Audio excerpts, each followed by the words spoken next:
Hello, I'm the Nostalgia Critic. I remember it so you don't have to. There's some people that just keep making appearances here at Nostalgia Central. People like Shaquille O'Neal, Pee Wee Herman, Abe Vigoda, and of course the Austrian beef sandwich himself, Arnold Schwarzenegger. What is it about him anyway? He's so goofy and yet so likable. Such a bad actor and yet so entertaining. You can't stop watching him no matter how hard you try. Well, if there's any movie that can make the Arnold formula seem old and stale, apart from all his other ones, it's Last Action Hero. You'd think the director of Die Hard and Predator would know something about keeping audiences entertained, but in John McTiernan's big-budget bore-fest, we find that even the most action-packed director can make the most dull, unfunny, and creatively misled of pictures. Now I know what you're thinking. Arnold Schwarzenegger make a bad movie? Surely you jest! Well, let's take a look and see why Last Action Hero is a Last Action Zero. Trust me, it's a lot funnier than most of the jokes in this movie. So we open up with the movie slamming us in the face. Literally. Ow! Violent cinema? We see a bunch of cops lined up around a building where some psycho is holding a bunch of children hostage. Who could possibly save the day? Put that cookie down! It's Arnold Schwarzenegger playing Cop Jack Slater, who has to deal with what most movie cops have to deal with, the typical shouting boss. You're gonna sit and wait for the real hostage negotiator. The last time you pulled this John Jitterbug popcorn antique ass shit. Harlem Globetrotters. He then walks across a pointless Tina Turner cameo, thanks Tina, your check's in the mail, as he faces one cop who doesn't want to let him pass. Hey, you want to be a farmer? Here's a couple of acres. Yeah! I'm sorry, could you repeat that? You want to be a farmer? Here's a couple of acres. What does that mean? I mean, Arnold's lines are corny, but they usually make sense. Is it because acre sounds like aches? Is it because he kicked him so far it's like the distance of an acre?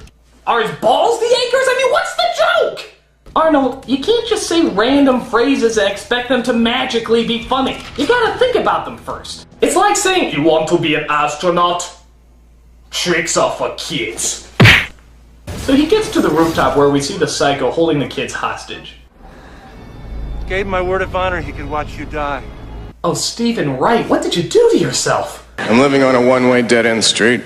And of course, it just so happens that one of the boys being held hostage is Slater's son. Now lose the gun. All right, I'm unarmed, so let the boy go. Let the boy go. You know, he has a name. Being his father, I thought you might be privy to that information. But it turns out the movie is, well, just that, a movie. Focus! Nick! Being watched by a whiny little protagonist named Danny. Danny is friends with the projectionist at a movie theater played by Robert Prosky. The new Jack Slater opens this weekend at the Odyssey. So being such a good friend, Prosky offers him an advanced screening of the next Jack Slater movie, as long as he finally starts going back to school, which he's been skipping out on quite often. There they show films of a lesser caliber, like Hamlet with Laurence Olivier, the hack.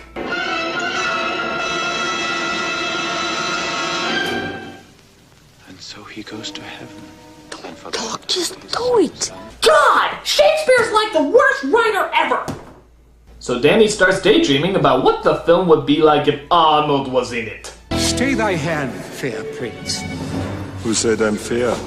Enjoy it while you can, Arnold. That's as close to Hamlet as you're ever going to get. To be or not to be? Not to be. Vanity, thy name is... Insert clever pun here. So he goes home and gets yelled at by his mom right before she has to head out to work. He sits around, watches some TV, does boring stuff, and then finally gets ready to go see the movie. So he gets ready to head out the door when... You alone? Okay. Hello, sudden dark turn. Move it! Oh, tough guy. Do it. Go ahead. Do it. Okay, movie, this is pretty fucked up right here. So he handcuffs him in the bathroom and continues to roam the place. You got junk! No jewelry, no VCR. Maybe I should try robbing rich people. Go fishing, Vigo. So, after that pointlessly disturbing detour, Danny heads to the movie theater where Prosky is waiting. Is the print ready to roll? Oh, just a minute, young man. Aren't we forgetting something? Take it. And have I got just the one?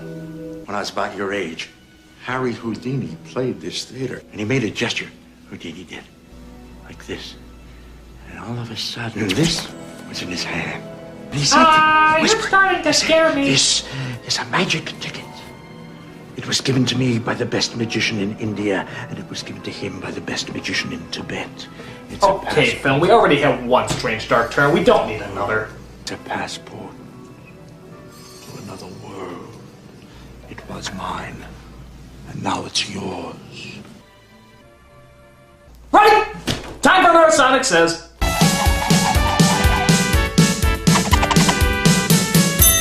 Hey kids, strangers may offer you all sorts of things to get you to come with them, like movies, magical tickets, and a lot of other horse shit. But chances are they're just trying to touch your bathing suit area, and that's no good. So if a stranger, especially Robert Prosky, tries to touch your chili dog, just get out of it. So he rips the ticket, which I guess was made out of Tinkerbell blood, as he starts showing the movie for Danny to watch. We see a guy being interrogated by a mob boss, played oddly enough by Anthony Quinn. You want me to make him operate on you? I would make an Anthony Quinn joke, but none of you would get it. We then cut to Jack Slater, entering his home as he sees his old friend conveniently right before he dies. Tony Vivaldi and the Torelli mob are joining forces. Frank. Frank! What the hell even killed him? Was watching Arnold do drama really that bad?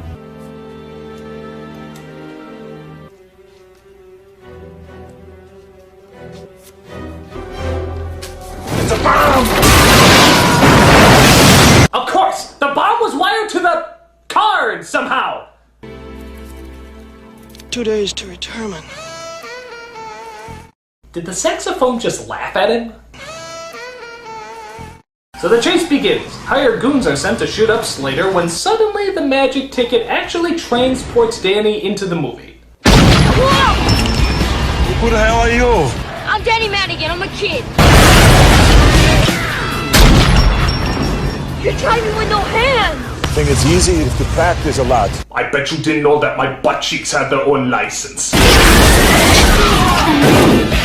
How is that guy? Cone of phrase. Wait a minute. The bad puns, the voice, the hard rock. I'm in a horrible Schwarzenegger movie! Ah! So he plays chicken with this truck, which somehow explodes before hitting the building, as he crashes into... the Benny Hill Show? So the kid is taken back to the police station where he comes across Sharon Stone from Basic Instinct and Robert Patrick from Terminator 2. Jack! Did you see that? You know, movie, I'm not sure if you know this, but cameos have to make sense. Just because those two people were in movies doesn't mean it necessarily makes sense to have them in your movie.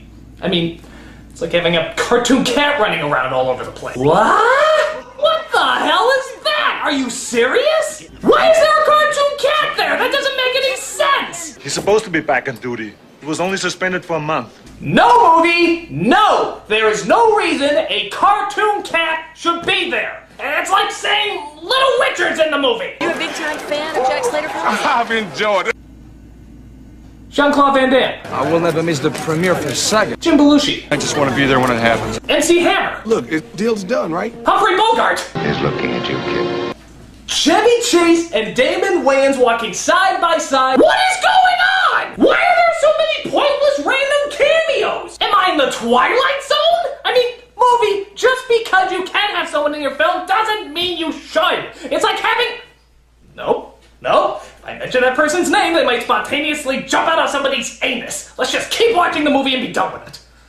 So, I guess the joke behind some of these strange cameos is that every cop at the station is supposed to be delightfully mismatched. You know, like those buddy cop movies you see all the time. So one cop might be teamed up with a rabbi, a chubby slob will be teamed up with a neat freak, and yes, one cop gets hooked up with a cartoon cat. I'm getting a flea bath later. Join me? While the idea could be kind of clever, it still makes no sense. Why are all these mismatched cops in this buddy movie? I mean, you don't see Mel Gibson and Danny Glover teaming up with Chris Tucker and Jackie Chan. Yet. But the point still remains. Buddy movies just deal with one pair of buddies, not 5 or 6. No other movies work that way. No one likes a smart ass. So Slater gets called in to be yelled at by the chief as the kid keeps pointing out all the cliches pretty much before the audience can. I'm willing to bet that everyone has a 555 number. There are no unattractive women here. I was just in a real police station, and this is much nicer. Kid, leave the plot holes to me, okay? It's my job. So he goes into a Blockbuster video store trying to prove that there's an actor called Arnold Schwarzenegger and that he's made dozens of hit films. What he finds, I have to admit, is kind of funny. No, it isn't possible. Yeah, I'll be back. A little hasta la vista, baby, for you, and I just want to go the distance. Yeah. I mean, where are the ordinary, everyday women? They don't exist because this is a movie. No, this is California. And one day I will govern it. La, la, la, la, la, la. So we get some scenes of them talking, then some more scenes of them talking, and then some more scenes of them talking. Entire case. You just revolutionized the entire You know, guys, speaking isn't exactly Schwarzenegger's strong point. Can't you give him a gun or a bomb or even a free suit? I don't care, just give him something! Finally, they're going to visit the bad guy and his deadly assassin. Make no mistake, they are exceptionally well trained.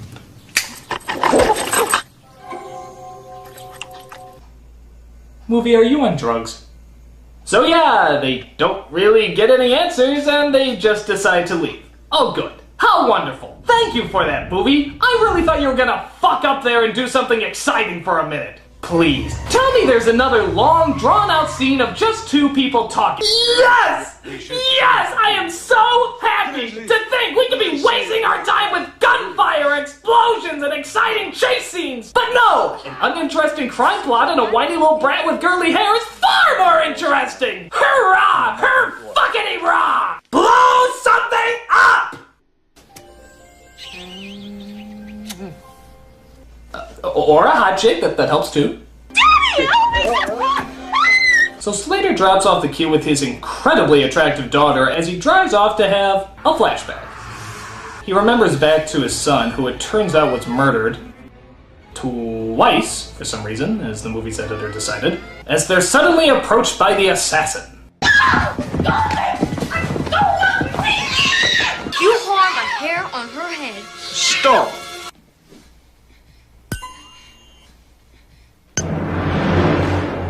Wow, that'd be really threatening in 5th grade. Oh, for God's sake, stop screaming and do something! Okay. Okay, lady, I don't think you understand the purpose of screaming. You scream when you're in trouble. You're not the damsel from the Dover Boys cartoon. But Slater arrives to help. Hi. Alright, that's one cool scene. So they have a little fight as the bad guys ride off in their car, but Danny grabs a girl's bike, which belongs to the grown-up daughter, as he heads them off at the pass.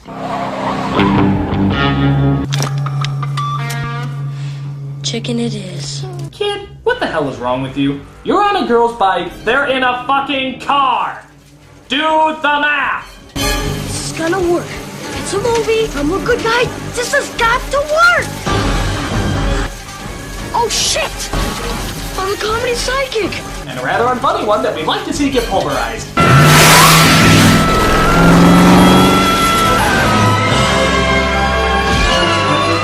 E.T. phone liars! So the kid, still thinking the whole movie bit is funny, tries to prove to Slater again that this is all a film. Say this. Grow up. Just say this one word. You can't. You can't possibly say it. Because this movie is PG-13. Too bad they're not online, fuck shit titty cock. So we go back to the police station where, once again, we get a screaming fest from the angry chief. You made a married You better get down the beach. Go down the beach. Jesus Christ, he's turning into the Micro Machine guy. This is the Micro Machine Man, presenting the most rigid miniature motorcade of Micro Machines. Each one has dramatic details, terrific trims, stupendous styling, precision paint jobs, working wheels. Micro Machine cars of vast variety, including Lamborghini, Grand Am, Corvette, Rover, Ford, Lincoln. And by the way, yes, that is steam coming out of his ears. Did I mention that this movie was PG-13? As in, no one above the age of 13 would find this funny? Give me your badge! So Slater is laid off, which of course means they're gonna stop the crime boss on their own. Somehow they find out that this body at a funeral is going to explode with some sort of nerve gas. I don't know, just play along. As Slater and Danny are confronted by his old partner played by F. Murray Abraham. Sorry, Jack. I didn't want it to go down this way. But I haven't played the good guy in the movie yet, so here we are. Wait! Man, are you an idiot? You made the classic movie mistake. Don't explain so much. Kid, shut up! But Quinn gets the drop on the kid as they chain our two heroes together. I have to go and establish my alibi. Arrivederci. I look forward to you totally forgetting this performance. But they're saved by the cartoon cat. Yep, a Schwarzenegger movie where he's saved by a fucking cat! As he goes up to the funeral and tries to get the body away from the people. This man's not dead! Can somebody help this man here? Look, elephant! So while Danny is probably wondering why he couldn't have gotten transported into Debbie Does Dallas, he manages to operate a crane that helps Slater get off the roof in one of the strangest slow-mo shots ever. This is what I like to call the Wile E. Coyote. I do not actually fall until I realize there is nothing supporting me. This style of slapstick comedy was originated in the 1940s. Warner Brothers was beginning to make its mark in... I was just about to tell them about the golden age of cinema animation! I eat you! I eat you all! So they save the day while the assassin guy gets the magic ticket and starts to discover exactly what he can do with it. I can move through parallel worlds, in and out, in, steal whatever I want. But not before Slater politely knocks at the door. Avon calling. Don't move. All right, Slater. I'll go quietly. The hell you will. We're going to have an exciting climax and a thrilling conclusion. This is for my daughter's black eye! Usually when I do that, it leaves a hole. There was supposed to be an earth-shattering kaboom! So Slater and Danny travel into the real world, where Slater discovers things don't work quite like he thought they would. Here's another explosion for you movie kids. Not a word. Not one word. My acting, it doesn't seem to fly here. Nobody finds it credible. They just laugh at my accent.